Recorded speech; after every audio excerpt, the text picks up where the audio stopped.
ঝড়ের রাতে লোহার জুতোর ভারী শব্দ আর দূরের বাজ পাখির চিৎকার। এইভাবেই শুরু হয় মারিয়ার অদ্ভুত যাত্রা। আকাশে যে বাজ পাখি উড়ে সেই এক অভিশপ্ত রাজপুত্র, ফিনিস্ট। প্রতিটি পদক্ষেপে ধাতব শব্দ, যেন ভাগ্যই হাঁটছে মারিয়ার সাথে। এই চোখে ভয় নেই, শুধু একটাই প্রতিজ্ঞা, ভালোবাসাকে ফিরিয়ে আনতে হবে। কিন্তু এই অন্ধকারের আগে ছিল এক শান্ত ঘর, এক সওদাগরের পরিবার। দুই দিদির চাওয়া ছিল ঝলমলে জিনিস, তাদের চোখে ছিল লোভের ছায়া। বাবা, ফিরলে আমার জন্য হিরে চাই।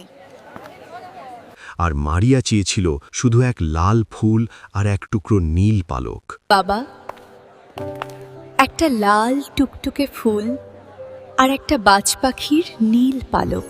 কিন্তু কেউ বুঝল না ওই নীল পালক কি ডেকে আনবে। উপহার এলো ঘরে, আর নীল পালকটা যেন হাওয়ার মধ্যেই কাঁপল। পালকটা হাতে নিয়েই মারিয়া টের পেল এর ভেতর লুকিয়ে আছে জাদু। রাত গভীর হতেই জানালায় টোকা। চাঁদের আলো আর ধোঁয়ার ঘ্রাণে ঘর ভরে উঠল। অদৃশ্য কিছু এসে গেছে। ধোঁয়ার ভেতর থেকে দাঁড়ালো এক অচেনা মানুষ, ফিনিস্ট। ভয় পেও না, দিনে আমি বাজ পাখি, রাতে মানুষ। এক অভিশাপ আমাকে বেঁধে রেখেছে। আমি অপেক্ষা করব, কাউকে কিছু বলবো না। কয়েক রাত স্বপ্নের মতো কাটল তাদের, কিন্তু সুখের গন্ধ পেল হিংসা। দরজার ফাঁক দিয়ে চোখ লুকোলো। দিদিদের মনে জন্ম নিল অবিশ্বাস্য টুইস্ট। ফিনিস্টকে থামাতে হবে। আজ আর ঢুকতে দেব না। দেখিস। জানালার ফ্রেমে বসানো হলো ধারালো ফাঁদ, শুধু এক রাতের জন্য। আর মারিয়া ঘুমালো শান্তিতে, যেন কিছুই ঘটবে না।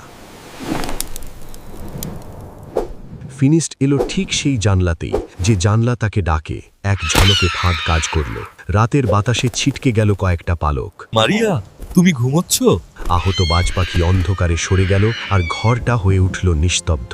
বিদায় মারিয়া, আমাকে খুঁজতে এসো না, পথ ভয়ঙ্কর। বিদায়ের মুহূর্তে ফিনিস্টের কণ্ঠ ভারী। সে চলে যাচ্ছে অনেক দূরে। সে রেখে গেল শর্ত। 3 লোহার পাহাড়, 3 জোড়া লোহার জুতো, 3 লোহার লাঠি। ঝড়ের মতোই সে উড়ে গেল, পিছনে শুধু অনিশ্চয়তা। মারিয়া জেগে উঠে ছুটল, কিন্তু আকাশ তখন শূন্য। ফিনিস্ট, দাঁড়াও। জানলার পাশে রয়ে গেল অন্ধকার দাগ আর ভাঙা নিঃশ্বাসের মতো কিছু পালক। তোমরা কেন করলে? বিশ্বাস ভেঙে গেলে ঘরটাই শত্রু মনে হয়। মারিয়ার কাছে তাই হলো। সে শপথ করল ফিনিস্টকে ফিরিয়ে আনবেই, পথ যত ভয়ঙ্করই হোক। কামারের আগুন জ্বলে উঠল। এই আগুনেই তৈরি হবে মারিয়ার লোহা ভাগ্য। প্রতিটি আঘাতে যেন তার জেদ আরও শক্ত হল। হাতে উঠল এক লোহার লাঠি। পথে এটাই হবে তার ভরসা। এক পা, ভারী জুতো পায়ে তুলতেই শরীর কেঁপে উঠল। তারপর আর থামবো না। সে বেরিয়ে পড়ল, একটা নাম ধরে, একটাই আশা ধরে। দিন গড়িয়ে মাস, মাস গড়িয়ে বছর, পথ শেষ হয় না। লোহার জুতো ক্ষয়ে যায়, কিন্তু মানুষের জেদ ক্ষয় হয় না। সামনে এলো মৃত জঙ্গল, যেখানে বাতাসও ভারী, আলো অসুস্থ। কে ওখানে? সামনে আয়। মানুষের মাংস হন কতদিন পর। আমার মাংস তোর হজম হবে না, সরে যা। দানব ঝাঁপিয়ে পড়তেই লাঠির আঘাতে কেঁপে উঠল বনভূমি। দানব সরে গেল, কিন্তু মারিয়া থামল না। সে এগিয়ে চলল। সামনে আছে দুষ্টু জাদুকরি ডাইনি বাবা ইয়াগা। এই টান মুহূর্তে ভিডিওটা ভালো লাগলে একটা লাইক দিন, আর এমন ফ্যান্টাসি গল্প পছন্দ হলে সাবস্ক্রাইব করে সাথেই থাকুন। হাড়ের মতো সাজানো বেড়া, আর তার ওপাশে জঙ্গলের নিয়ম বদলে যায়। দেখা দিল সেই কুঁড়ে ঘর, মাটিতে নয়, দাঁড়িয়ে আছে মুরগির ঠ্যাংয়ের ওপর। মারিয়া জানত এটা ভয় দেখানোর জায়গা, কিন্তু ভয় পাওয়ার সময় নয়। জঙ্গলের দিকে পিঠ দাও, আমার দিকে মুখ করো। ক্যাচ ক্যাচ শব্দে ঘরটা ঘুরে দাঁড়ালো, যেন জীবন্ত কোনো প্রাণী। মানুষের গন্ধ।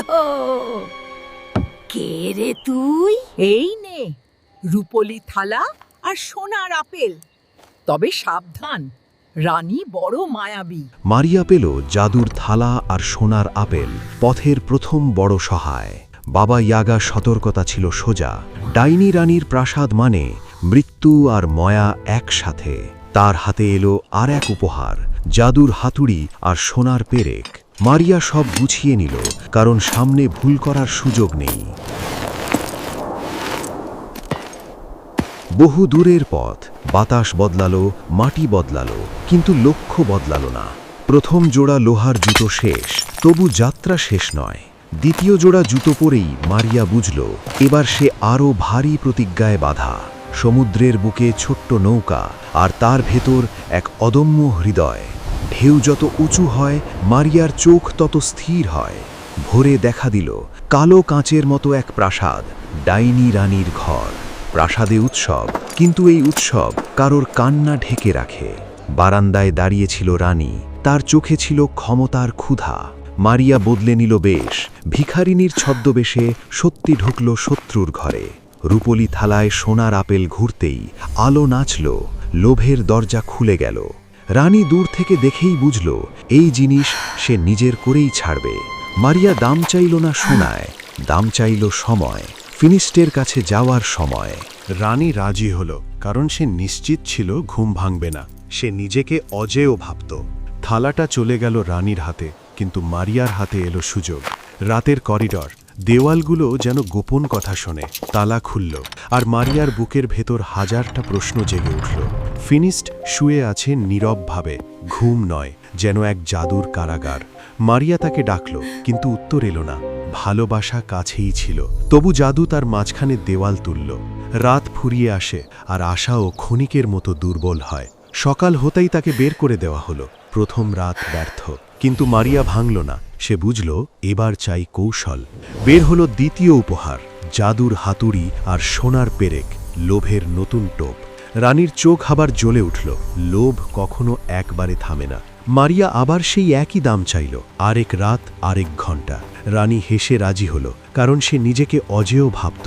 বিকেলে মারিয়া গাইল, তার সুর যেন পাথরের দেওয়াল ভেদ করে ওঠে। দূরে, ঘুমের ভেতরেও ফিনিস্ট অস্থির হল। সুর তাকে ছুঁয়ে গেল। দ্বিতীয় রাত এলো, এবার হাওয়ার ভেতরেও উত্তেজনা। মারিয়ার ফিসফিস কথা, শেষ সতর্কতা, শেষ ডাকে ভরা। তার অশ্রুর উষ্ণতা পড়ল, আর জাদুর শীতল ঘুম কাঁপল।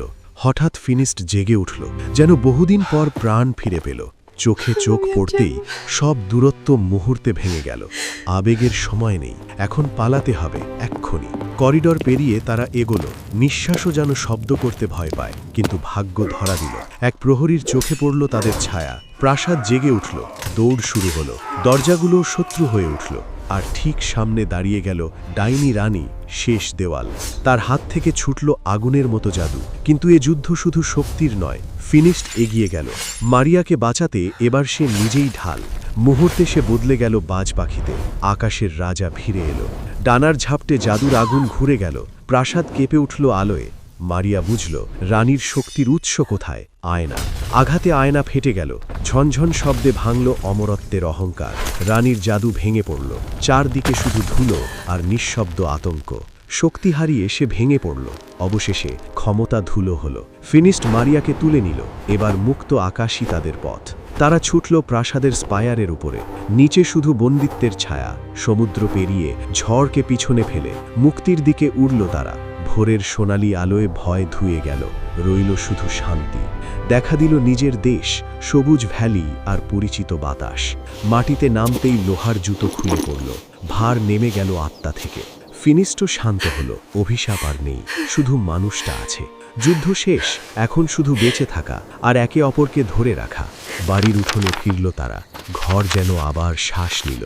এই হলো সত্যিকারের ভালোবাসা, গোলাপের সৌন্দর্যে নয়, লোহার জুতোর ত্যাগে। আপনি কি এমন ত্যাগ করতে পারতেন? গল্পটা ভালো লাগলে লাইক করুন, বন্ধুদের সাথে শেয়ার করুন, আর এমন আরও রোমাঞ্চকর রূপকথা শুনতে সাবস্ক্রাইব করে পাশে থাকুন। দেখা হবে পরের গল্পে।